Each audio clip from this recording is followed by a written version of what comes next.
こんにちは、萌えです。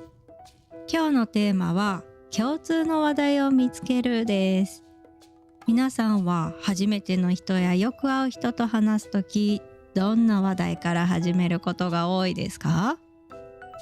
日本語で会話をするとき、何を話したらいいかわからない、話題が思いつかないと思っている方は、今日のポッドキャストを最後まで聞いてみてくださいね。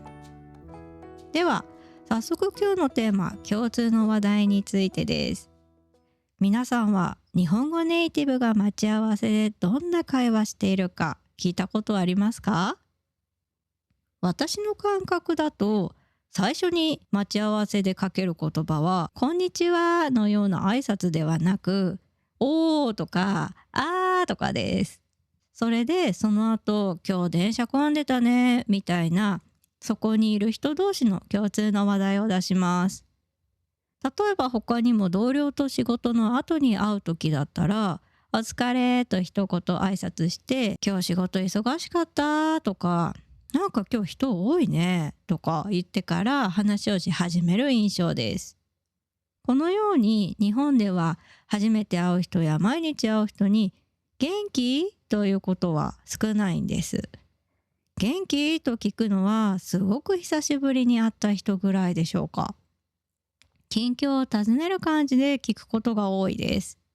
ですから待ち合わせで会った時にあーとかお疲れだけだと、そこから話が広がらないんですよね。初めてだったらなおさらです。はじめましてで終わったら気まずいですよね。ではと言った後、どんな話をしたらいいのでしょうか。ここからは話題の見つけ方と会話が続かない時の切り抜け方について、私なりにお話ししたいと思います。個人的な話をすると、私は初めての人と話す時結構緊張するタイプです。何を話せばいいかなとか、今話しかけてもいいのかなとか、結構いろいろ考えてしまうタイプです。なので声をかけられるとすごく嬉しいんです。でも待ってるだけじゃ始まらないんですよね。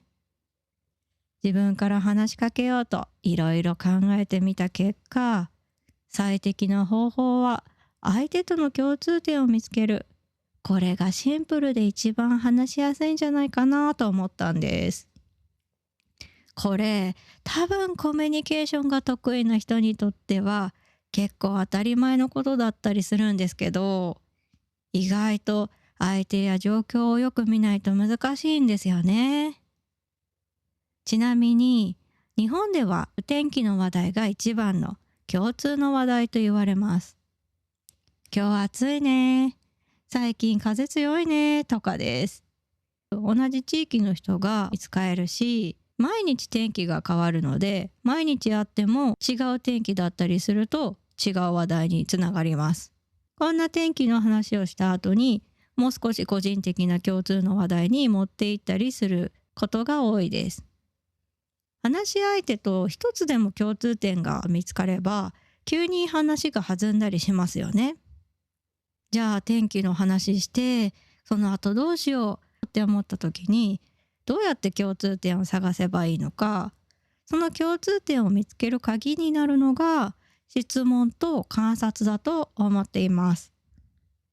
ここからはどんな質問で共通点を探すのか、初めて会った人とでもできる会話を広げる無難な日本語の質問を3つぐらいご紹介します。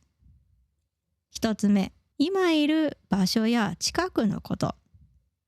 あまり親しくない相手だったら、今日ここ初めて来ました、この辺よく来ますか、いや、この近くで好きなお店ありますかなど、場所の話はとても使いやすい話題です。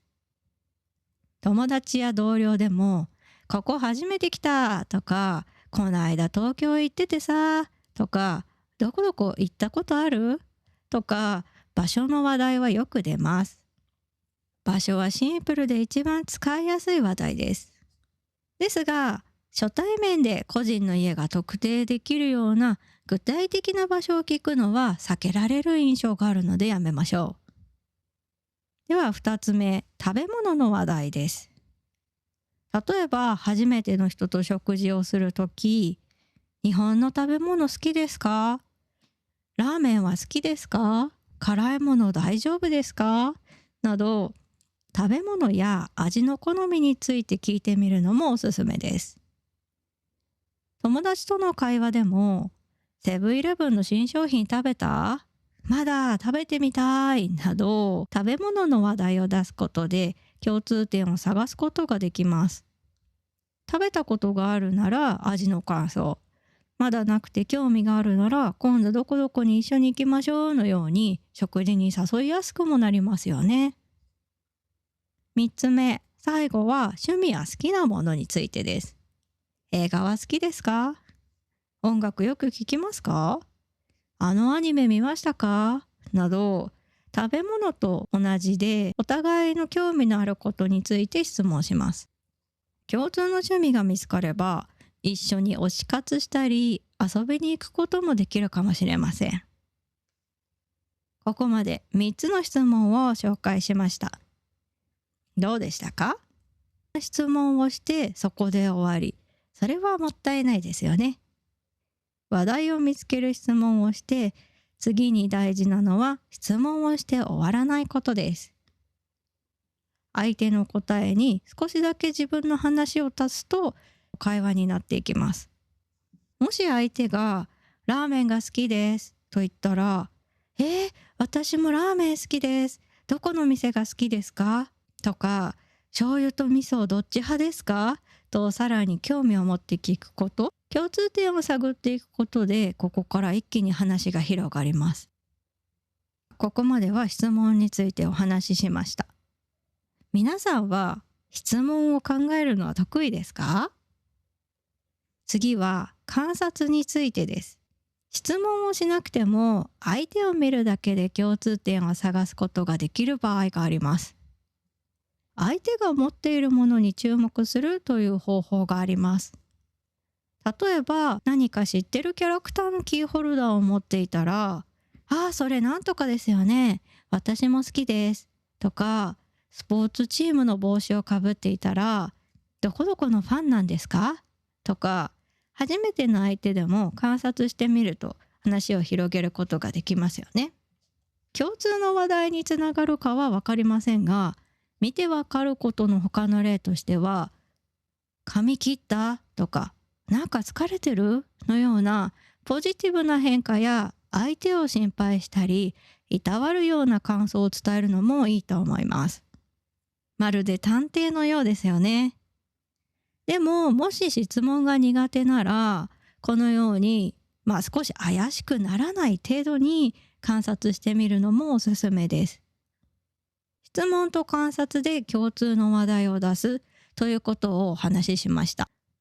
他にも国とか仕事とかペット、旅行など共通の話題はたくさんありますよね。でもどんなに雑談が上手な人でも会話が続かない時はあると思います。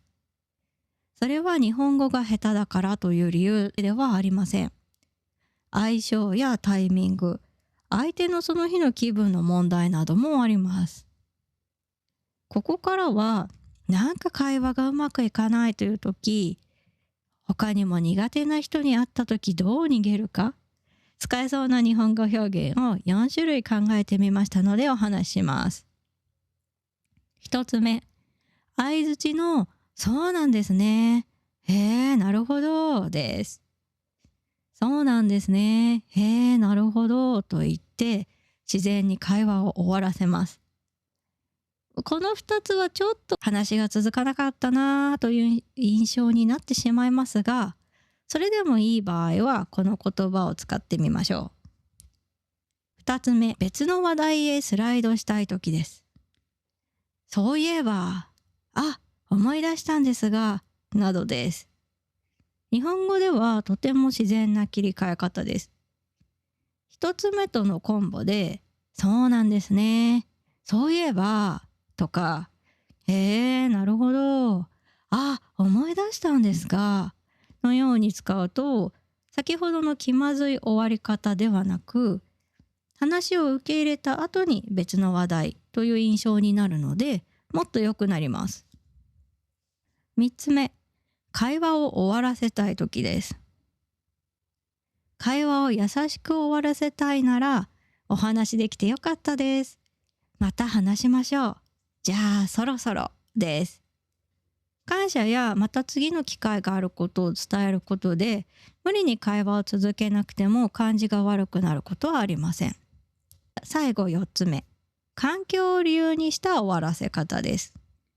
ちょっとすいません、電話があって、先に行かないといけなくて、などです。3つ目に少し似ているんですが、3つ目のものにさらに理由を加える方法です。これはネイティブでもよく使われている気がします。すいません、ちょっと電話があって、先に行かないといけなくてすいませんのような理由があると、用事だから仕方ないねと相手も悪い気持ちにならずに終わることができます。すみません、ちょっと電話があって、じゃあまたお話できてよかったですなど、3つ目の終わらせ方との合わせ技もいいですよね。ここまでどうでしたか？共通の話題のための質問、観察、それから最後は合わない時の逃げ方を私なりに自由にお話ししました。皆さんは苦手な人に会ったり、雑談がうまくいかないなぁと思ったらどうしていますか？皆さんのおすすめの方法があったらぜひ教えてくださいね。では今日はここまでです。このポッドキャストが役に立ったと思ったら、いいねやチャンネル登録お願いします。最後まで聞いてくださってありがとうございました。また次回のポッドキャストでお会いしましょう。